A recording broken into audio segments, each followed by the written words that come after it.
Welcome to the Veterinary Cancer Pioneers podcast, the show where we delve into groundbreaking work of veterinary professionals who are dedicated to advancing the field of veterinary oncology.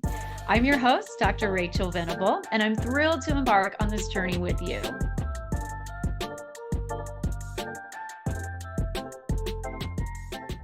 Hello, and welcome to the Veterinary Cancer Pioneer podcast. I'm your host, Dr. Rachel Venable, and I am so excited to introduce our guest today, Dr. Carolyn Henry. Dr. Henry was the first woman to be the Dean of the College of Veterinary Medicine at the University of Missouri, and she also has a joint appointment as faculty member in the School of Medicine. She earned her DVM at Auburn University and practiced small animal and emergency medicine before returning to Auburn to complete an oncology residency and master's. She was then appointed as faculty at Washington State University as an assistant professor. And then in '97, she and her late husband, Dr. Tyler, joined the faculty at the University of Missouri. Dr. Henry is the past president of the Veterinary Cancer Society and the ACVIM Specialty of Oncology. Dr. Henry has served as the Mizzou Advantage One Health facilitator, tasked with facilitating multidisciplinary opportunities between human and veterinary health-related disciplines and other campus programs since it started in 2010. She was named Associate Director of Research for the Ellis Fischel Cancer Center and Associate Dean for Research and Graduate Studies at the College of Veterinary Medicine in 2013. In 2017, Dr. Henry was named Interim Dean of the College of Veterinary Medicine and began her official term as the permanent dean in February of 2018. She continues to promote One Health activities locally, nationally, and internationally. Her research interests include canine bladder, bone, and mammary cancer, comparative oncology and epidemiology, and the beneficial effects of the human-animal bond.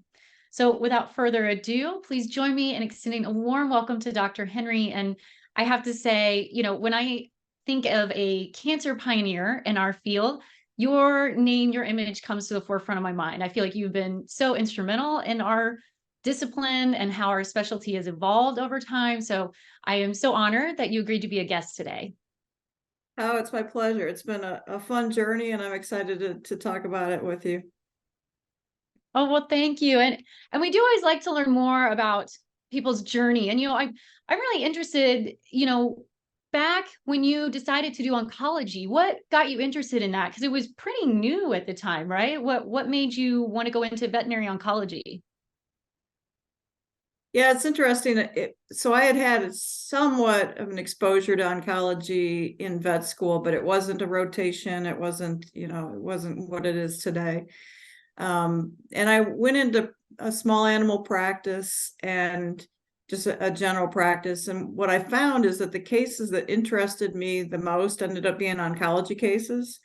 And oftentimes it was a case that would present with a paraneoplastic syndrome, so not an obvious lump or bump. And I've always liked solving mysteries. And so I found that very rewarding to be able to, track it back to what the actual cause was. And in practice, where I was at the time, there wasn't a lot of interest in pursuing diagnoses of cancer and certainly not pursuing therapy. So I went into, residency, not necessarily thinking I would go into academic medicine, but certainly specialty medicine and a specialty practice. And my career is, as we'll discuss, sort of took a lot of different paths from there, but it's all been very, very rewarding.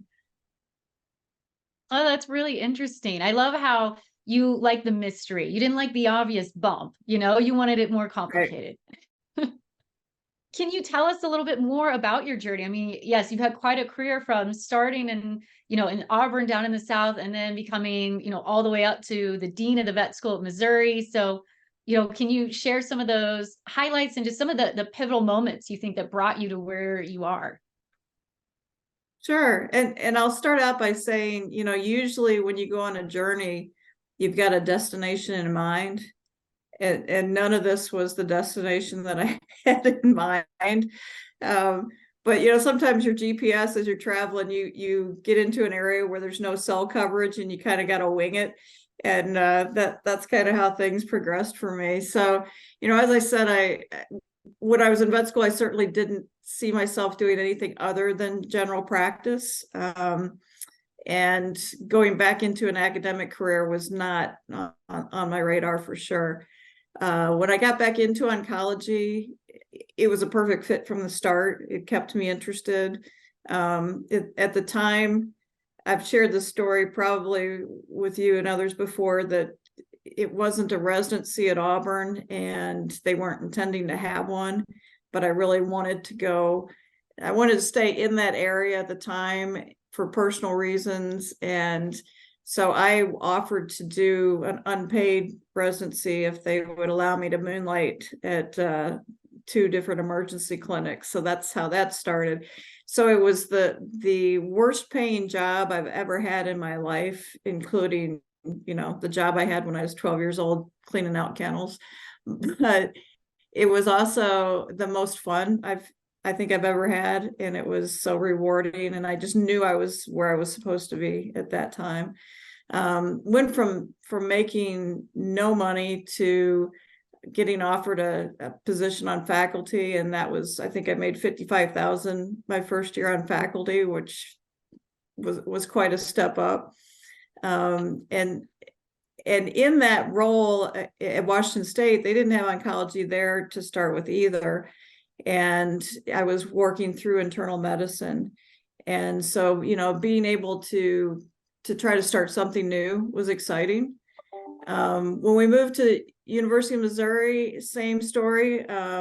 We had an internist that was doing oncology, but we didn't have a separate service per se.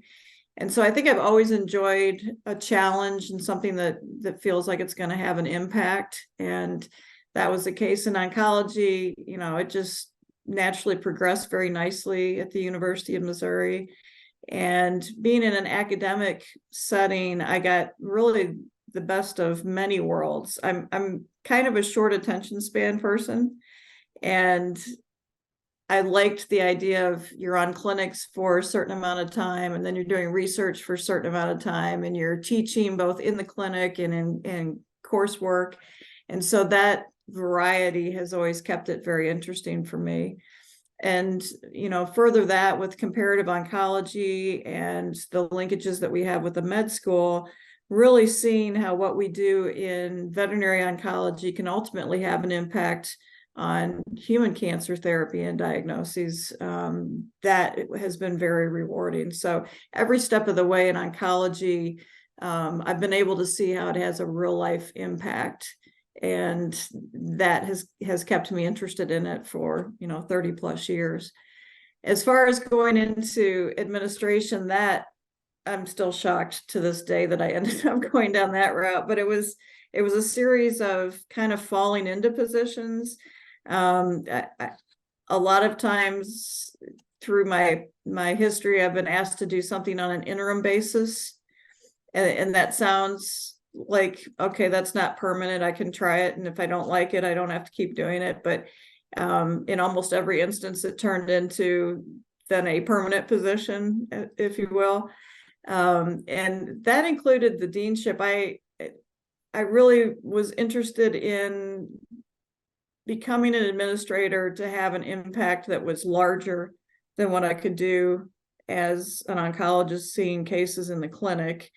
That has a very big impact, certainly in the lives of the pet owner and the animals that we treat. But I think as a dean, you have an opportunity to have an impact on the profession as a whole. And as I get older, that becomes more important to me, that I have a bigger impact on the overall profession. So again, I got asked to be interim dean. That sounded okay for a short term, and then that turned into becoming a dean, which I was for 6 years, and no regrets there either. Well, that's a fascinating story. I love how through your story, you knew what you liked. And even if there wasn't a road, you just kind of made one, right? Like there wasn't really a residency, but you made one and made the most of it. And then even at the 2 vet schools, there wasn't oncology, but you figured it out. So I think that's amazing. I think that's an important message for the next generation and just everyone in general, right? Sometimes if you find something you really like and you're passionate about, just you can figure out a way. Would you say that's Yep. kind of how you've been? Yeah, I mean, you got to be able to take a leap of faith, and that's something that is an acquired taste for people. But once you try it, it's pretty darn fun. And nothing really cool happens in your life without change, and sometimes difficult change. But in each of those changes is an opportunity for growth, and that's what we're here for. Yeah, no, I think that's very true and great, right? Like change, we're not always a huge fan of it, but you're right. If you don't make any changes, you're not going to continue to grow. And I think that's something people need to hear too, because I think too often you kind of get stuck in a rut, right? And you just think, well, there's not really anything else I can do, but sometimes you just need to change it up. You need to, like you said, take that leap of faith and maybe like you did too, maybe do something on the interim, which doesn't always end up being so like interim, right? Yep, exactly. And, going through kind of, creating your own path, if you will, and certainly developing oncology programs and things. Did you notice, a lot of times people talk about the gender barrier. I know vet med, it's kind of switched over the years. And now it's mostly female dominated. But when you were there, was it more male? And did you notice did you notice anything wise in oncology, or did you not really notice any discrepancy or, anything as far as being a woman in the field? I don't think I noticed it as much in oncology because it was a relatively new specialty. And I think, 1990s where that crossover occurred in terms of men versus women in the veterinary profession. So I don't think it's affected our specialty as much as it has the profession as a whole. And, I experienced some of that in school, but we had plenty of women in my class even back then. But I noticed it in practice, certainly. The first practice I went into had been owned by a man who'd been there for 25 years. So he was quite a bit older than me. And they were used to seeing Doc. And, when I came out, they thought I was, a high school student that was volunteering or something. I looked so different from what they were used to. So, it took being able to gain people's confidence. And, the secret to that is, first of all, you got to have a sense of humor to get through it, which I've always tried to maintain. And I think the other thing for me is I've always had that imposter syndrome that we talk about. And so I had to overcome that in myself so that I could gain the trust of the clients that were coming to the clinic. And that's been a lifelong process for me and something I'm still continuing, but it's important to recognize and to do what you can to fight that. No, that's, in some ways that's actually encouraging, because I would feel like someone like you, who you've done so many things, I wouldn't even guess you would ever have that imposter syndrome, right? Because so many of us, we all deal with that and feel like, oh, I shouldn't really be here. I can't really do this. But that's really encouraging to know that you struggled with that, but yet you've still accomplished so many great things. Oh, I'm the poster child for it, trust me. Oh my. And speaking of, like you said, even in the 90s, how things were changing with the, female to male ratio in vet med. How have you seen just the vet med evolving over time? Just, the role of vets, even in your career, have you seen that changed? And even at the vet schools, what have you noticed or, have really felt as far as the change, how our profession has evolved over time? I think probably the biggest difference now has just been the information explosion that occurs. When I was going through vet school, it was a lot of honestly rote memorization. I think my vet library at home had 10 books and that would cover it. And everything you needed to know is in those 10 books. And that's crazy to think of today. Access to information is so fast now. In some ways it's good, some ways it's bad. I kind of I miss the investigative process that goes into getting information. All you got to do is ask Siri and she's going to have an answer for you pronto.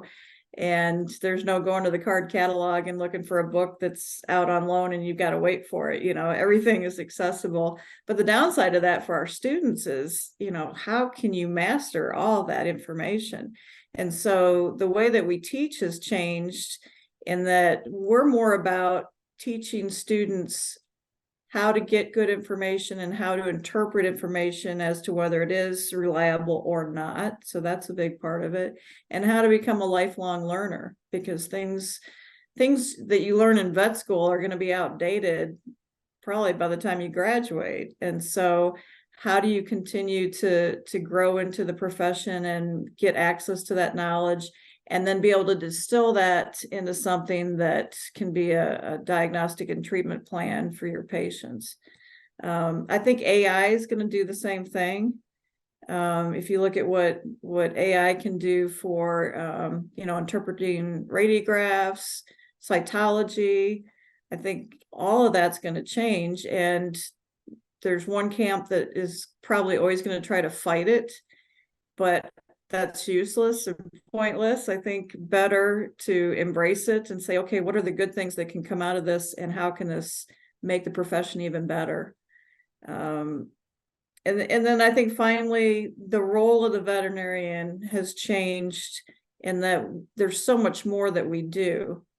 Whether it's One Health applications that we've seen come out of some of the zoonotic diseases in the past decade. It allows you to think so far beyond what we used to in terms of what your career can be.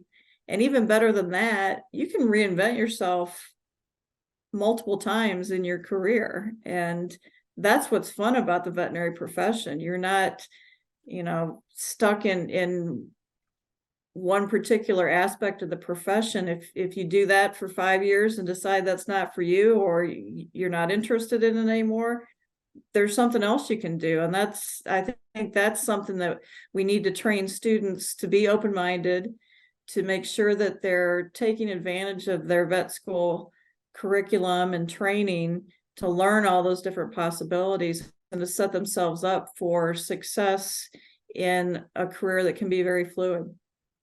Yeah, you hear about that, right? Sometimes you get the mindset, especially in school, of like, I want to be, a small animal or a mixed animal vet or whatever it may be. I know that's kind of how I felt going in. And then you learn all this different stuff. But I think you're right too about, you can change things up. Certainly something that it sounds like that you did quite a bit, like getting involved with the One Health. And, that's something that I've always found fascinating about oncology, is how we can help people. And how would you say that journey's gone? And what are some rewarding stories you would say from the One Health side of things? Well, and I think we look at One Health as oncologists very different than a lot of people do. One Health to many people refers to infectious diseases and things like that. We kind of look at the good part of One Health, and that is, what therapeutic interventions can work both in humans and animals. How can we inform those decisions across disciplines? And also the epidemiology. What can we learn from animals in terms of environmental exposures that may be health risks for people? So, all of that I think is really interesting to me from a One Health aspect. And I think it's probably that epidemiology part of it that I found most interesting in terms of how oncology relates to One Health. I remember when I moved from Alabama, where I was doing my residency, up to the state of Washington, and saw such a huge difference in the amount of thyroid cancer in dogs that I was seeing. And it was just very curious to me why that occurred. And so I started investigating it, and I looked at causes of thyroid cancer, and they have been related to volcanic ash and volcano eruptions. Well, it turns out that Mount St. Helens had blown about a decade before I got up to Washington. And so if you look at the plume from that, did that have an effect on dogs that were in that area? And would that ultimately bear out in the human population? Same thing in bladder cancer and some of these others, perhaps lymphomas. When we start seeing a concentration of particular types of cancer in animals in a region and not necessarily animals that are related, that's a red flag for me that we need to be figuring out, is there some environmental reason for that? And if so, could we see that down the road in people, given the different lifespan of dogs and people?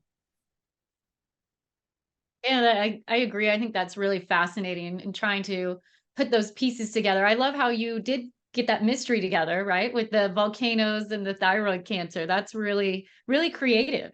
It's funny because I did that back, in the 90s, where internet wasn't even a thing then. And so I had a map that I got, a plume map of Mount St. Helens, and I overlaid that on the area where I was getting the diagnoses. And unfortunately, that same area was downwind from a nuclear reactor. And so I couldn't really separate the two. So I didn't ever get the final answer on that, nor get it published. But the process of looking at it was interesting. Again, solving those mysteries, or trying to solve those mysteries. Right. Yeah. No, that's really interesting. Earlier you were talking about just the boom in technology and AI, and do you think one of the more challenges facing our profession right now and just veterinary education, or would you say it's something else?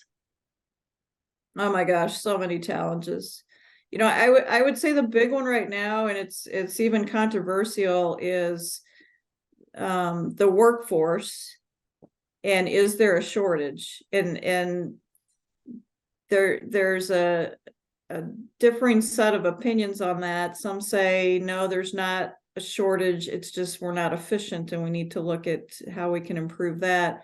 Others say no, there's a shortage and we need to open up more vet schools and we need to increase class sizes.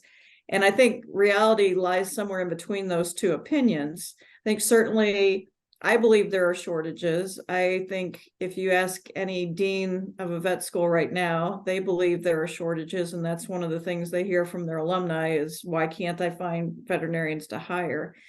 However, I think there's shortages in areas, and we need to be very strategic in how we address that problem. So just opening up more vet schools isn't necessarily going to solve that if none of those students want to go into rural practice where we have certainly shortages. So I think that is going to be one of our biggest challenges. How do we face that? How do we come together as a profession and say we need to specifically train students that are going to at least initially go into this area? They may change their mind down the road, but how do we solve that problem right there? And then what does that education look like? We've got schools that are traditional models where you go to the same place all 4 years. You may go out for externships or preceptorships, but you can get your entire education in one site, versus those that are strictly distributive model where you do 2 years there and then you go somewhere else for your clinical. And then we've got hybrids of that. And how do we have some quality control across all those different models, and how do we make sure that our graduates are ready when they hit the ground to be running in a way that doesn't necessarily apply to human medicine, where you're going to go on and do many years of additional training. Yeah, we got more challenges than I could talk about in an hour for sure.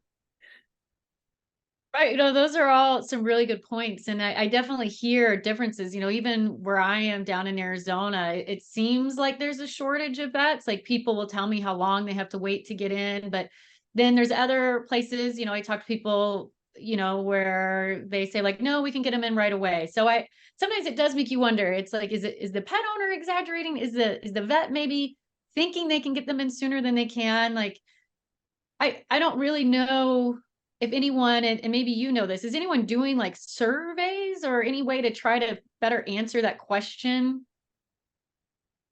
Yeah, and the AVMA is working on this. The AAVMC is looking at the problem, and the other issue it's not just a pure number of veterinarians, it's what is a veterinarian's work week going to look like in the future. And I think it's going to look very different. I think quality of life is very important to folks now. They don't want to have a 24/7 career. They want to go home. They want to spend time with their kids. They want to go to soccer games on the weekend. They want to have an outside life. And so if you look at full-time equivalents, that's probably a better way to look at it in terms of, what shortages are going to exist if we consider what a normal practice is going to look like. And then we need to evolve to give access to care to more people. We need hours that fit people's schedule. We need, emergency clinics that are open and don't have an 8-hour wait time for them. Maybe we need urgent care facilities. I'm not saying that, we definitely need to mirror everything in human medicine, because I don't think they've got it figured out either, but we have to evolve. Oh, I totally agree. And I actually do quite a bit in telemedicine. I do a lot of teleconsulting, and I'm really trying to increase access to care. And of course, I'm specifically oncology, because there's not enough oncologists, certainly for all the pets that get cancer, and even the people that, want that information or need it. There's big dead zones, where there's no oncologists, or other pockets where there's oncologists, but there's really long waits. What's your thoughts? I find the whole telehealth, there's a lot of opinions, sometimes rather heated opinions. What do you think as far as that in the future of veterinary medicine? What do you think about telehealth? It's another one of those topics that creates a lot of angst. And I think the tendency is either embrace it or just walk away from it. And I don't think either one of those is the right answer. I think we need to look at what problem are we trying to solve, or problems are we trying to solve, and what are we afraid of? And then let's be strategic about how we address both of those. I think the problem, if it's access to care, is one that telemedicine can help quite a bit with. I think the fear is you're going to not have that veterinary client-patient relationship, and so you may have misdiagnoses. It may be used inappropriately, and certainly that does occur on the human side as well. So the trick is every state has a different practice act. And so, we've got 50 different ways of doing things, and each individual state has to open up their practice act and adjust it for how this is going to come into play. And so I think we need to come together as a profession and say, okay, even though there's 50 different practice acts across the board, this is how this should be addressed. And then each of us need to be working with our state legislators to educate them about the concerns and the benefits of it. I've used telehealth when I've been traveling. If it's something relatively simple that's not going to that I don't have to worry about a misdiagnosis having bad consequences, then I think that's the place to use it. And your example of, in oncology, that gives you access to specialists that otherwise you wouldn't have. And so certainly if it's not there, it's going to be detrimental. Yeah, no, I think you hit a lot of the points. And the practice acts, that's definitely something that, I've been trying to read through all the different states. It's yeah, it's a bit of a minefield. So I like the idea of everyone trying to come together and, make a decision. I think that makes a lot of sense. Well, and I think working with the legislators is so important. And, we can say what we want as a profession of how we want it to go, but if the legislature passes something that we don't agree with, we still have to abide by it. So it would behoove us to have those working conversations. Yeah, no, that makes sense. And I think that we're already seeing that a little bit, right? Where lobbyists are coming to the legislative and changing things that maybe the veterinary society wasn't as much in favor for. So yeah, I think you're totally right in reaching out. And, just since I feel like I'm kind of hitting you with all these big topic questions, I guess since you're the dean, just asking you another one. I just read in AVMA, I just got my magazine. They were, what do you think about the mid-level practitioner? I feel like, again, that's another topic that people are kind of heated on. And, I've heard, certainly when they were doing the presidential elect, they were different candidates were talking about that. And I think maybe even Colorado might have a program. I'm not 100% on that, or they were looking into a program, but what's your thought on that?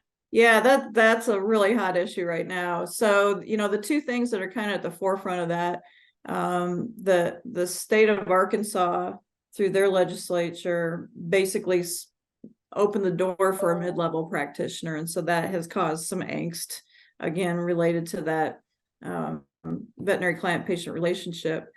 And then Colorado State is working on putting together a program. It's not in place, but they have put forth proposal, and that's been met with some opposition within the vet tech community and the veterinary community.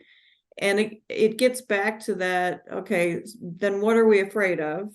And how do we keep that from happening? And I think the key there is to make sure that the level of supervision that is needed is understood and enforced, and that we're carefully looking at what are those skills that a mid-level practitioner, and I don't even like that terminology. I've been, part of a consulting group that's looking at it more as a professional assistant, like a PA in human medicine. But are there things that they could do that maybe is at a different level than a technician, but that isn't going to undermine everything that the technicians have been trying to establish in terms of their worth to a practice, and is not going to have the wrong financial impact on technicians, but will create a career ladder for a progression from, say, an assistant to a technician to a VPA. And what are those things that they could do that would free the veterinarian up to do some of those higher level procedures, or have that communication that they can't have right now because of time constraints? So, I think where people get very nervous is, are you going to give someone the ability to prescribe medications and make a diagnosis out in the field that could be a wrong diagnosis and that could have poor consequences? If you keep it under the supervision of a veterinarian, where the veterinarian has to have that relationship with that patient and with that client, and then can supervise it, then I can see with some real benefits of it. But again, there are two camps, and the two camps aren't coming together on this. And we just need to be open-minded on both sides of the issue and have open conversations about how can we look at this problem and ultimately benefit the profession and benefit those that are trying to get access to veterinary care. Yeah, no, I think you hit a lot of important points with all this, and thanks for educating us on some of the big hot topics right now that you certainly have more detail on. So that was awesome. Thank you so much for that. And then to kind of circle it back to oncology, what are some things that are coming out that you're excited about? And what are some things that you think as a profession, maybe we should be not hesitant, but maybe, like you said, kind of think about what are we afraid of before moving forward type scenario? Well, certainly, there's so many things coming on in terms of early diagnosis, and that excites me more than anything. I've done years of research looking at ways to detect bladder cancer earlier, ways to detect lymphoma earlier, and ways to predict what treatments are going to be best for each patient. So in that regard, I'm very excited about what we can do. I think we need to make sure that the research is behind those, and that there's money to be made, and there is more money to be made if you have shortcuts sometimes. And I think we need to avoid that. We need to make sure that the solid research goes into that. And then I think making that accessible to our clients is a bit different than human clients or human patients, because a lot of these more precision type therapies can be quite expensive. And so how do we harness the power of that in a way that's going to be practical for veterinary patients. The other thing I think about is the ability to stage correctly.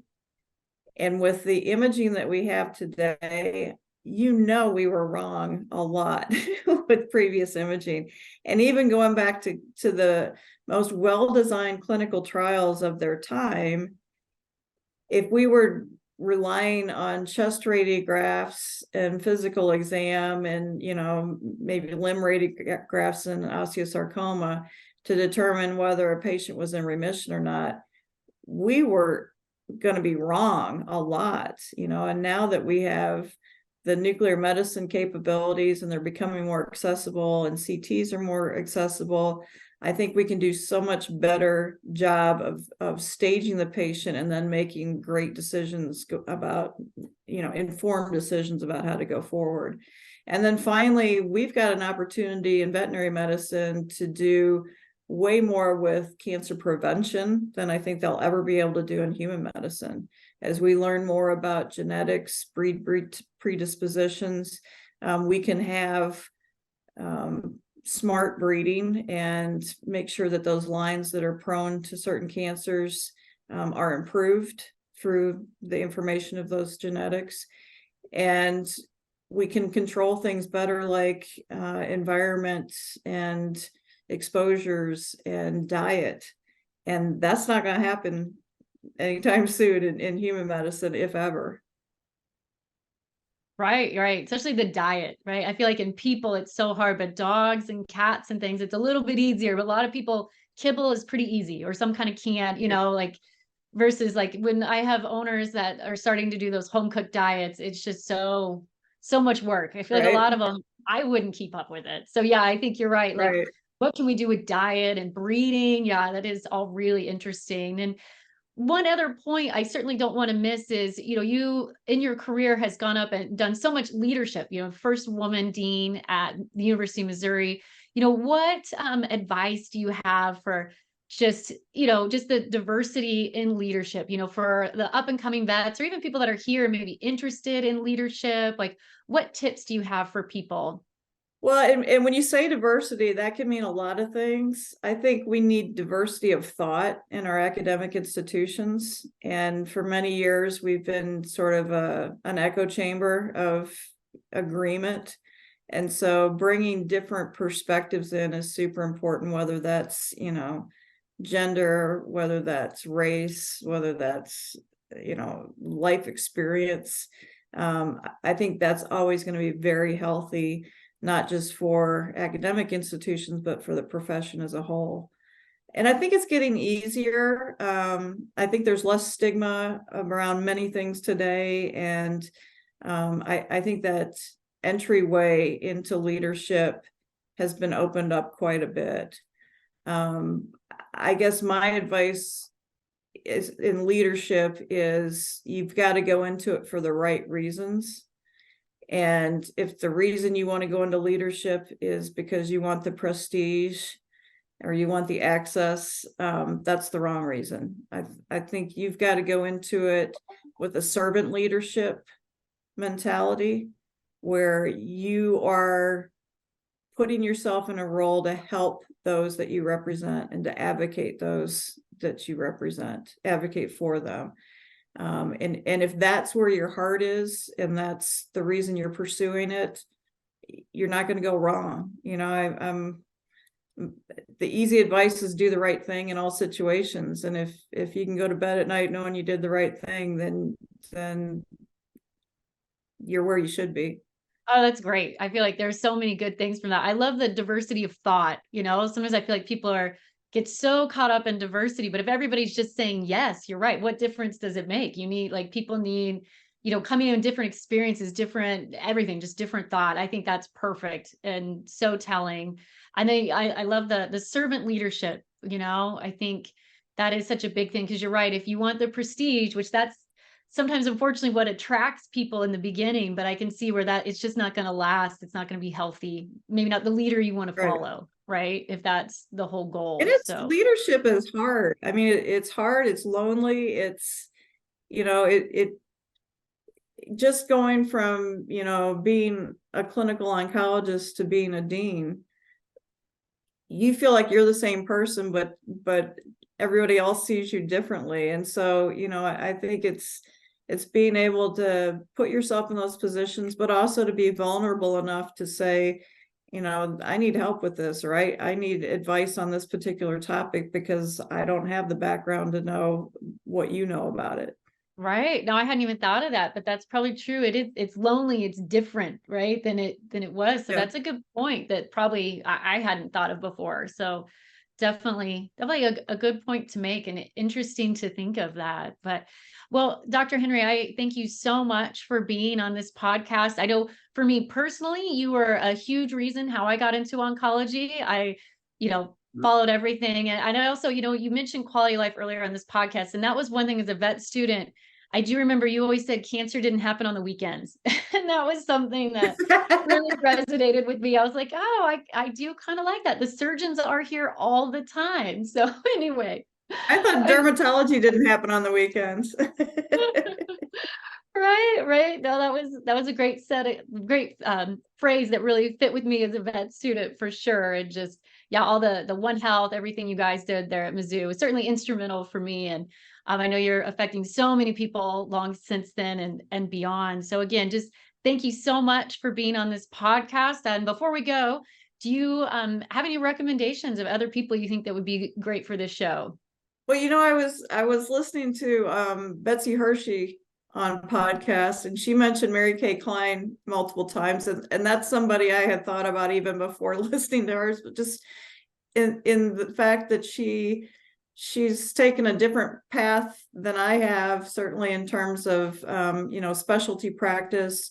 She understands the med onc and the rad onc side of things, but also has been involved in the vet school at Arizona. And so I think has a cool perspective, both from an academic setting and from a private practice and specialty setting. And she's a neat person who's a female leader in our profession. Right. Yeah. No, Mary Kay Klein, that's a great person. Thank you so much. Well, yeah, she certainly is definitely another pioneer. So that's great. Thank you very much. Well, again, thank you, Dr. Henry. I really appreciate you being on. And I know a lot of our listeners can take so many nuggets away from everything you said. Well, it's been a pleasure to be on this podcast, and certainly an honor to be in this profession. Well, that's it for this episode of the Veterinary Cancer Pioneers Podcast. If you enjoyed this episode and gained valuable insight, we would be so grateful if you could mention our podcast to your friends and colleagues. The Veterinary Cancer Pioneers Podcast is presented to you by ImpriMed.